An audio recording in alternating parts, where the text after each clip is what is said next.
So let's start with the need for achievement as one of the needs that are that obviously Murray talked about, but it's also been studied by McClelland and others. Such as desire to do things well, to feel pleasure in overcoming obstacles. So basically, people who have a high need for achievement. And remember, you kind of think of this as kind of like dispositional. This is something that, everybody at some point wants to achieve a particular goal, but someone who frequently does this and who is frequently looking for opportunities to achieve something, to reach goals, this would make it more somewhat of like a disposition.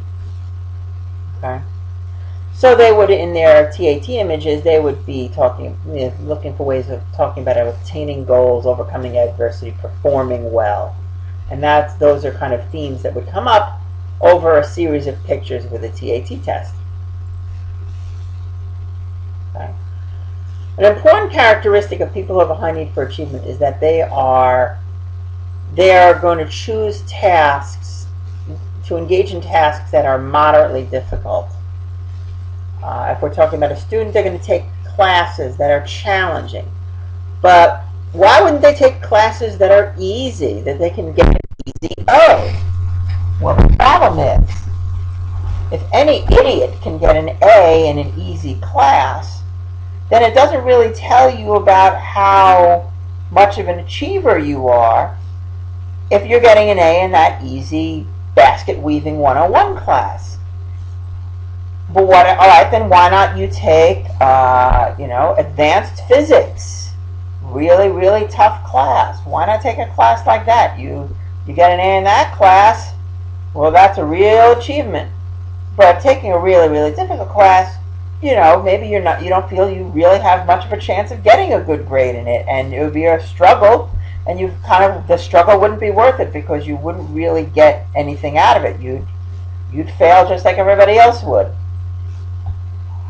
On the other hand, if you take a course that is challenging, that you do have to work for, but nevertheless it is possible for you to get an A, then when you get an A in that class, it really tells you how hard you've worked and how much you've achieved. Okay?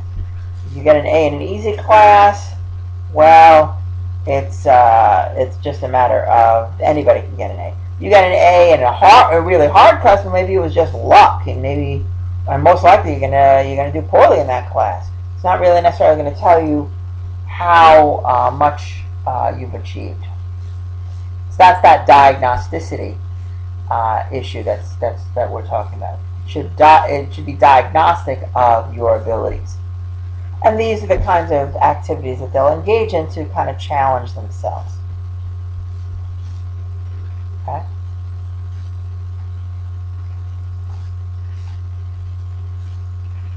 In our culture, it's pretty clear that need for achievement, that achievement is personal achievement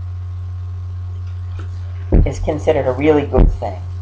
In our culture, if you can stand out from the crowd, if you can be special, if you can do something really to really show your talent and really succeed, in our culture that seems to be relevant. And again, with economic growth, there's been some evidence that achievement-related imagery seems to be related to how well the country does economically.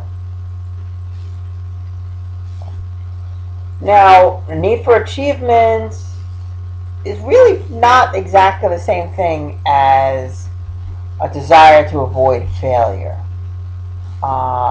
Again, the achievement is kind of more of an approach point of view. You're approaching achievement, you're approaching success, rather than avoiding failure. These are really kind of two different things.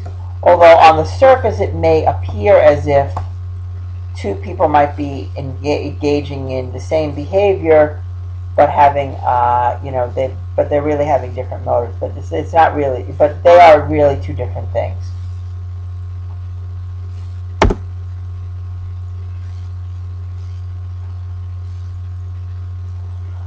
Next need we'll talk about is a need for power. You want to have impact on others. You want to have prestige. You want to feel strong. You want to be dominant. Okay? You put that into the TAT analysis, you're going to see images of vigorous action, concern about your status, position, or your self-image. Who knows? Maybe you can think of a need for power example for this TAT image. Maybe maybe the man here wants to, maybe she's a stranger and he wants to see whether he can get her to do what he wants. Maybe he wants to show that he is a really powerful and attractive man, and he can get her to do whatever he wants. Who knows? So, high need for power. In interpersonal interactions, they're going to be those. They're going to be kind of those tough negotiators, and they're going to be the ones that kind of want to take the upper hand in those situations. And again, when we're talking about combining need for power and the need for intimacy, you kind of have a problem, because in your intimate relationships, you're trying to gain the upper hand over your partner. That's really not a good place to be. A good place to be. Nevertheless, need for power is not really a bad thing. Need for power can be used for very good. If you have a sense of responsibility, a sense that, like let's say you really care about a particular company that you work for, or that you run this company, and it's not about doing it just for yourself. You want the company to succeed. So you would seek power, but really to do it in a way to do good. You could do very good things with a high need for power, because that would essentially get you to move others and get you to get other people on the program. So if your motives are good, you have a high sense of responsibility, then a need for power can actually be very productive. On the other hand, if you don't really care about other people, and you don't really, care about anybody but numero uno, and you're really just want to get as much as you can for yourself, it can be like being greedy and not really, it's kind of a low responsibility here. You're just more or less just power hungry, and there's no responsibility behind it. A need for affiliation is the need reflected in your desire to spend time with others.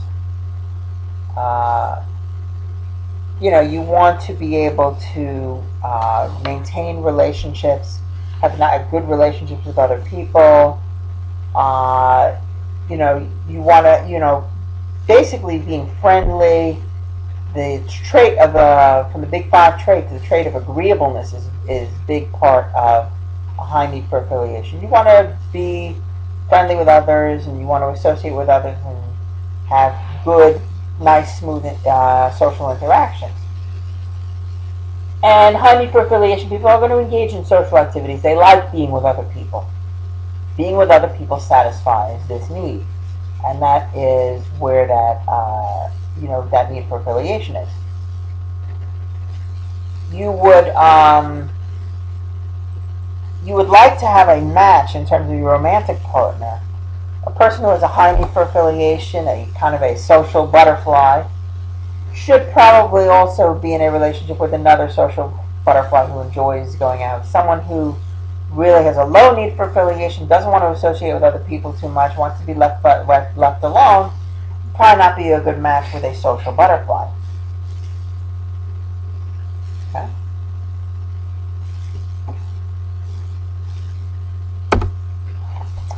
Need for intimacy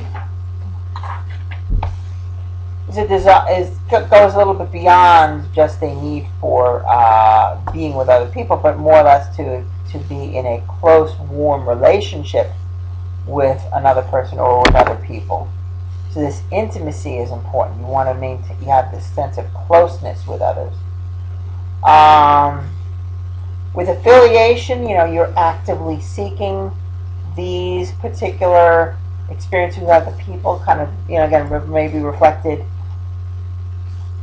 in being extroverted somewhat. But with intimacy, maybe you are, you would just like to have this sense of intimacy, but maybe you don't necessarily actively seek it out. Maybe you hope that it comes to you.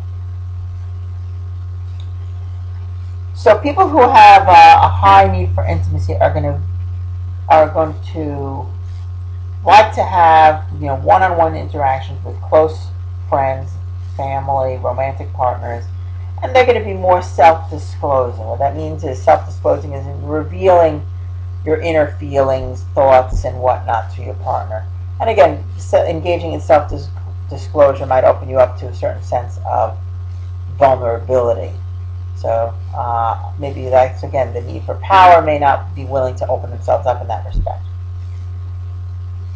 High need for intimacy also predicts the amount of listening behavior. You're going to be more likely to listen, because listening is part of intimacy. It's not just you giving away your secrets, but you're wanting to listen to what other people have to say, other people's inner thoughts. You want to know what your partner is thinking. And people with a high need for intimacy, typically they would have better relationship satisfaction, job satisfaction. They feel they have intimate relationships with co-workers, intimate relationships with their partners. Basically, in a healthy relationship, as the relationship grows, you get to know your partner more, you get to be closer to your partner, so your need for intimacy, high need for intimacy typically would show in a good, stable, long-term relationship. These particular needs can combine in certain interesting ways, and one way in which it does is when you have a low need for affiliation combined with a high need for power. These kind of people are interesting. These kind of people are they have a low need for affiliation, so they really don't worry about being disliked, but they have a high need for power. They want to influence other people. By the way, I made a mistake on the slide here. So low need for affiliation, you don't worry about being disliked. High need for power, you want to influence people. So in other words, you are willing to do what it takes to push other people, even if they don't really want to be pushed, and even if you could be seen as the bad guy, it doesn't really bother you.